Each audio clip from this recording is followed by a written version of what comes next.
Hi everyone, my name is Benny and this is Halo Combat Evolved. Well, of course, it is a video game which developed by Bungie. Now, I'm going to deconstruct the game and talk about my opinion on how did Bungie succeed. Besides that, I will also talk about my design philosophy on how I can improve the game. I hope it will improve the game because the game by itself is already great. Let me guess. I think some of you might be asking what is Halo all about. To summarize it for you, first, it is a military science fiction first-person shooter video game. Second, Halo is set in the 26th century with the player assuming the role of Master Chief. In addition, the player is accompanied by Cortana, an artificial intelligence who occupies the Master Chief's neural interface. Pretty cool, eh? Third, what would player mainly does in the game? Player will be battling various aliens as they attempt to uncover the secrets of the Halo, a ring-shaped artificial world. Cortana, all I need to know is did we lose them? I think we both know the answer to that. And fourth, why did I pick Halo? Because of him. I refer him as the Grunts. Yes, he is small, but he can be very little when they come in group if their captain is around. Okay, no more fifth. Let's move on with game mechanic.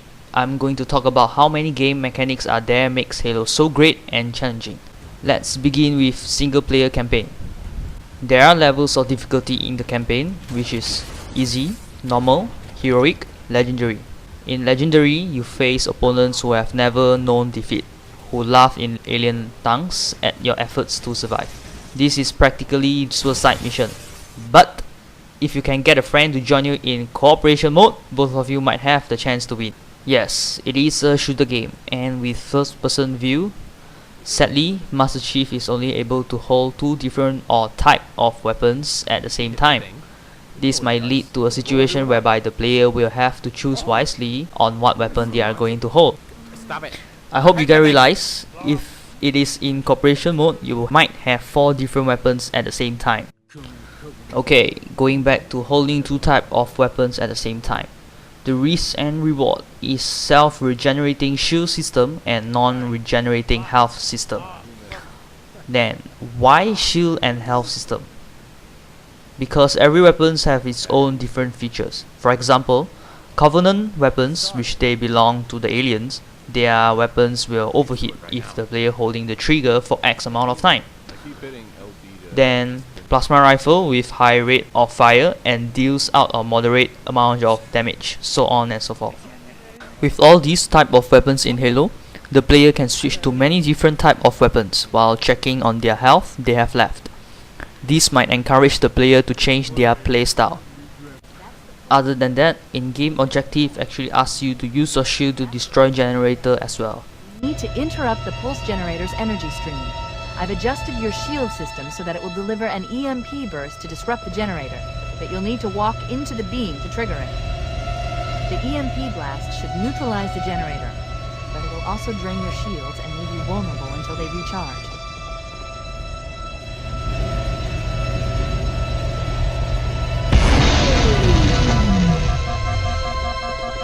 Objective accomplished.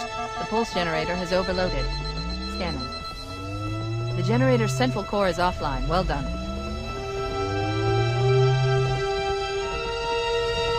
Next, I'm going to talk about narrative and level design in the game together. In Halo, whenever there's an end to a level, Master Chief will always get away with pelicans, teleporting services, and tractor beam. Here are some examples. If it's in the air, the Corps issued me a rifle, not wings. There's a gravity lift that ferries troops and supplies between the ship and the surface. That's our ticket in. Once we get inside the ship, I should be able to lock on to the tracking signal from Captain.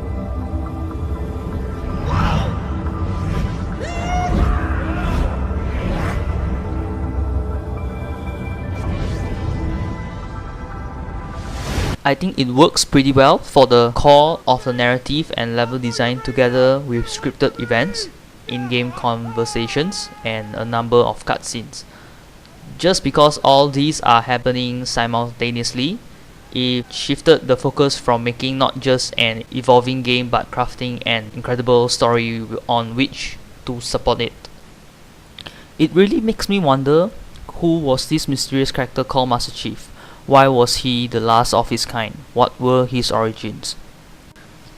Same thing goes to aliens. Who were these aliens? Why were they so malevolent? As for the floods, why were they sealed away on Halo? How long had they been there? Last but not least, as Master Chief responded to Cortana at the end of Halo. We did what we had to do. For Earth. An entire Covenant armada obliterated, and the Flood. We had no choice. Halo. It's finished. No. I think we're just getting started. Moving on in narrative aspect, all the pieces were in play, with cutscenes and events. It might create a lot of fan-based community, and they were definitely looking forward for Halo novels. And of course, Halo sequels as well. Next, I'll be covering the AI behavior in Halo for ally and enemy, like the aesthetic games features in Halo.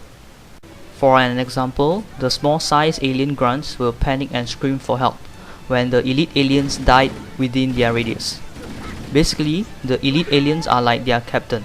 When their captain died, they will panic and run around like crazy, uncoordinated. Besides this, ally will have in-game dialogue as well. This creates an atmosphere for the player to feel where they are belong to. Hence, when Covenant and Flood forces spawn at the same places, they actually start fighting each other. It gives the player the sense that the alien creature have things to do besides killing humans. More damage than I suspected. Analyzing. Coolant leakage rate is significant. The ship's reactor should already have gone critical.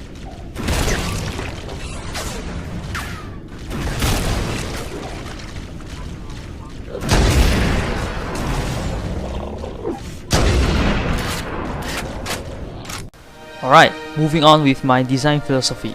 My design philosophy is everything should have meaning to be exist. It would be great if there is Easter egg or unlockable extra endings, cutscenes about Forerunner. Why they built the Halo, who or what are they?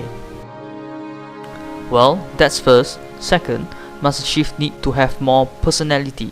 To me, he need to have more resolve in him than just a normal super soldier. I would start giving a name instead of calling him Master Chief. Third, I would definitely improve on his HUD to represent how Master Chief actually sees the world around him. With this cybernetically enhanced plus super soldier physique or cool armor he's wearing, I will add essential or crucial ability to aid him on upcoming battle. That is all from me today. I hope you enjoy my insights for Halo Combat Evolved. Please comment below and share with me your ideas and feedbacks.